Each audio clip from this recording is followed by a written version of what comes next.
अस्सलाम वालेकुम everyone, this is Hasan मारफानी। मैं उम्मीद कर रहा हूँ आप लोग सब खैर वाफियत से होंगे।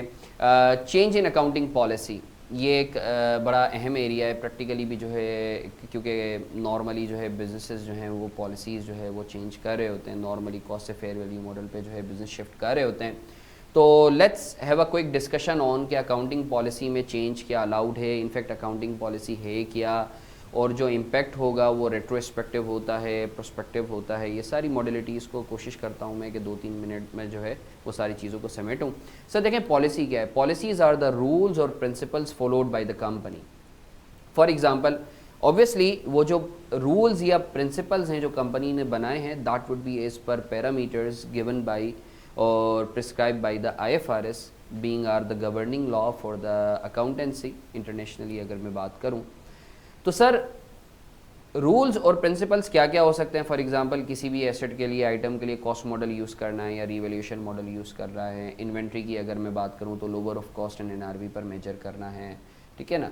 इसी तरीके से जो है इन्वेंट्री की वैल्यूएशन के लिए, मेजरमेंट के लिए फीफो मेथड या weighted average method, these are the policies. अब सवाल ये पैदा होता है कि क्या पॉलिसीज़ चेंज हो सकती हैं? यानी फॉर एग्जाम्पल, आज अगर मैं फीफो मेथड यूज़ कर रहा हूँ, मैं वेटेड एवरेज पे शिफ्ट करना चाहता हूँ, कैन आई डू दैट? या मैं कॉस्ट से रीवैल्यूएशन मॉडल पे जाना चाहता हूँ। तो सर स्टैंडर्ड स्टेट्स के 2 सिनेरियोज़ हैं जिनमें आप जा सकते हो, अदरवाइज़ आप नहीं चेंज कर सकते। From one policy to another you can't shift. वो 2 एक्सेप्शंस क्या हैं? नंबर 1, अगर तो लोकल लॉ आपको बोल दे, if the local law prohibits कि आप जो है करंट पॉलिसी जो है आप ऑप्ट ही नहीं कर सकते, obviously then you have got no option but to shift to new policy. या फिर आप ये जस्टिफाई कर दें कि नई पॉलिसी पुराने से बेहतर है। तो इस चीज़ को मद्देनज़र रखते हुए एक चीज़, अज्यूमिंग अभी मैं लोकल लॉ को फ़िलहाल थोड़ी देर के लिए कांस्टेंट रख रहा हूँ, इस पर मैं डिस्कशन नहीं कर रहा। इसका मतलब ये है कि कॉस्ट से रीवैल्यूएशन मॉडल पे आप जा सकते हो, बट रीवैल्यूएशन या फेयर वैल्यू मॉडल से आप कॉस्ट मॉडल पे नहीं आ सकते।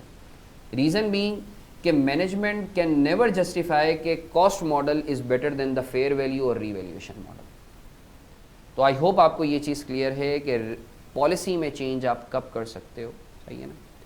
अच्छा, अब सवाल ये पैदा होता है कि जो पॉलिसी में आप चेंज कर रहे हो, इसका रेट्रोस्पेक्टिवली इम्पैक्ट लोगे या प्रोस्पेक्टिवली? रेट्रोस्पेक्टिवली का मतलब ये है कि सर आप इसका इम्पैक्ट ऐसे लोगे कि एज इफ़ के ये पॉलिसी हमेशा से, ये जो नई पॉलिसी थी ये हमेशा से इन प्लेस थी।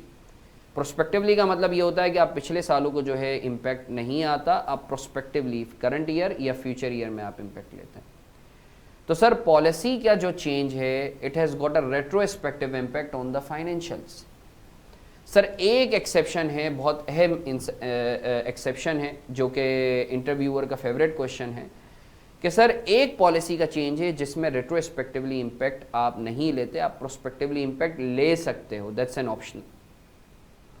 IAS 16 के तहत अगर आप कॉस्ट से रीवैल्यूएशन मॉडल पे जाते हो तो स्टैंडर्ड अलाउज यू कि आप जो है प्रोस्पेक्टिवली इम्पैक्ट ले लो, आप रेट्रोस्पेक्टिवली इम्पैक्ट ना लो।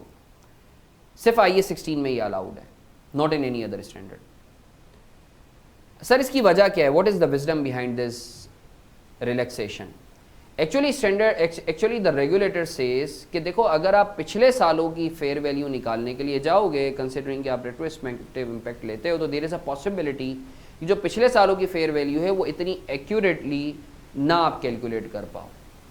तो देयर इज़ अ पॉसिबिलिटी कि आपकी फाइनेंशियल स्टेटमेंट जो हैं वो एक तरीके से मिसलीडिंग हो जाएं, तो इसलिए स्टैंडर्ड अलाउज कि आप prospective impact low. So I hope आपको जो है चेंज इन अकाउंटिंग पॉलिसी की मॉडलिटीज़ के हवाले से जो है क्लैरिटी मिली होगी और आपके लिए कोई रिफ्रेशर होगा। Thank you.